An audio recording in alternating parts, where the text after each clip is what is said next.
y a de cela bien des lunes, là où la terre rouge embrasse le ciel de feu, se dressait un village aux maisons de briques et de tôle. C'est là que vivait Hawa. Hawa était une jeune fille douce comme la rosée du matin, mais son cœur était lourd. Sa tendre mère s'en était allée vers le royaume des ancêtres, la laissant seule avec son père, Kofi, et sa marâtre Kwasi. Kofi était un homme fatigué, dont la volonté s'était évaporée comme l'eau sur le sable chaud. Il était devenu l'ombre de sa nouvelle épouse. Kwasi, elle, était une femme drapée dans les plus riches pagnes de wax, mais son âme était drapée de jalousie. Elle ne pouvait supporter la beauté pure d'Hawa, qui lui rappelait sans cesse la première épouse tant aimée. Chaque jour, dès que le premier coq déchirait la nuit, Hawa était déjà à genoux dans la cour, balayant la poussière, les mains abîmées par les corvées. Un matin, alors que le soleil pointait à peine ses rayons à travers les feuillages, Kwasi sortit de la case principale. En voyant Hawa à la tâche, son sang ne fit qu'un tour. Elle prit une bassine d'eau, boueuse, et la vida d'un geste sec à l'endroit même que la jeune fille venait de nettoyer. « Tu dors debout ?»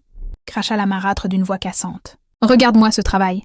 La cour ressemble à un champ de foire. »« J'ai bientôt fini, maman Kwasi, » répondit humblement la jeune fille en baissant les yeux. « Je vais nettoyer l'eau. Ne m'appelle pas maman. Je ne suis pas celle qui t'a mise au monde pour t'abandonner dans la misère. » Sur le seuil, Kofi apparut, boutonnant sa chemise. Hawa tourna vers lui un regard chargé de détresse, une supplique silencieuse. Mais le père, lâche, détourna les yeux et feignit de s'occuper de ses habits.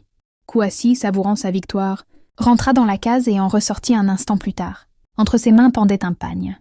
Mais quel pagne? Un vieux tissu lourd, rêche, teint d'un noir de charbon, indélébile. Elle le jeta aux pieds d'Hawa dans la boue. « Prends ce pagne et va au fleuve », ordonna la marâtre avec un sourire cruel. « Je veux que tu me le rapportes d'un blanc éclatant, pur comme le lait. Et écoute-moi bien. Si ce pagne n'est pas blanc comme la craie avant que le soleil ne se couche, ne remets plus jamais les pieds ici.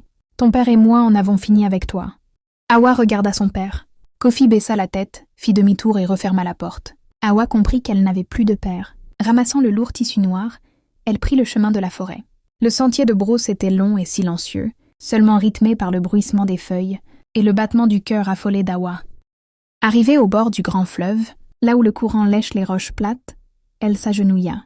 Elle trempa le pagne, saisit un morceau de savon traditionnel et commença à frotter. Elle frotta 1 heure. Elle frotta 2 heures. Ses mains devinrent rouges, sa peau commença à brûler, mais la mousse qui s'échappait du tissu restait noire comme l'ébène.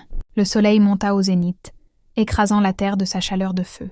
Épuisée, les larmes coulant le long de ses joues, Hawa se mit à chanter d'une voix brisée. « Maman, oh maman, regarde ta fille. Le pagne noir ne veut pas blanchir. La terre est dure, le cœur des hommes est de pierre. » À bout de force, désespérée, elle laissa tomber sa tête contre la roche brûlante et s'effondra en larmes, ses mains baignant dans l'eau claire. L'après-midi touchait à sa fin. Le ciel commençait à se parer d'or et d'orange. Le temps pressait. Soudain, un vent doux se leva, faisant frémir la cime des arbres. Un parfum de brousse et de fleurs oubliées enveloppa la rive.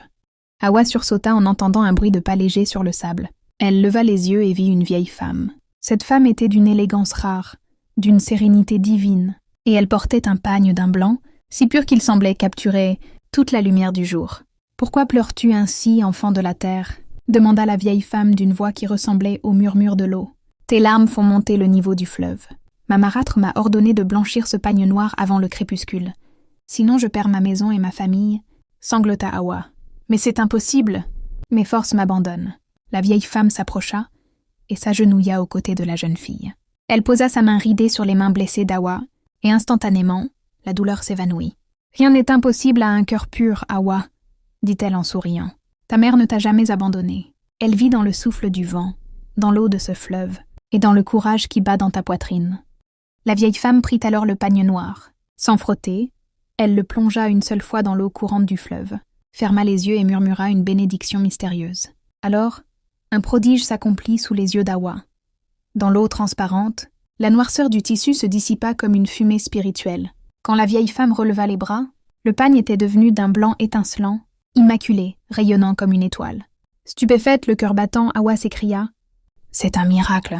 Merci, maman-mère. » Mais lorsqu'elle tourna la tête, la vieille femme avait disparu. Il n'y avait plus que le vent dans les feuillages. Sur la roche, seul reposait le pagne blanc, lumineux. Hawa complete. Elle serra le tissu contre son cœur et courut vers le village, portée par une force nouvelle. Au village, le ciel était devenu rouge sang. Le soleil glissait lentement derrière l'horizon. Dans la cour de la concession, Kwasi et Kofi étaient assis. La marâtre souriait, savourant déjà sa cruelle victoire. « La nuit tombe, dit-elle. Ta paresseuse de fille n'est pas là. Elle a enfin compris qu'elle n'a plus sa place ici. C'est fini. » C'est à cet instant que la barrière de la concession s'ouvrit à la volée. Awa entra. Elle marchait la tête haute, le regard fier, portant à bout de bras le pagne, d'un blanc si éblouissant qu'il semblait éclairer la pénombre du crépuscule. Kwasi se leva d'un bond, renversant sa chaise. Son visage se décomposa, passant de la suffisance à une terreur absolue. Elle recula, pointant un doigt tremblant vers la jeune fille. « Ce n'est pas possible. Qu'est-ce que c'est que cette sorcellerie? Ce n'est pas le pagne que je t'ai donné. C'est exactement ton pagne, maman Kwasi, » répondit Awa d'une voix calme et puissante, qui fit écho dans toute la concession. L'eau du fleuve a lavé la noirceur, comme la vérité lave le mensonge. En voyant cette blancheur céleste, Kofi fondit en larmes. La carapace de sa lâcheté se brisa net. « Mon Dieu! Awa, ma fille! Pardonne-moi, » murmura-t-il, brisé par le remords. Mais Kwasi, saisie d'une folie soudaine, se mit à hurler. Elle regarda ses propres mains, puis ses pagnes de wax colorés, y voyant désormais des taches invisibles et monstrueuses que personne d'autre ne pouvait voir. « Enlevez-le de mes yeux. »« Enlevez-le » cria-t-elle.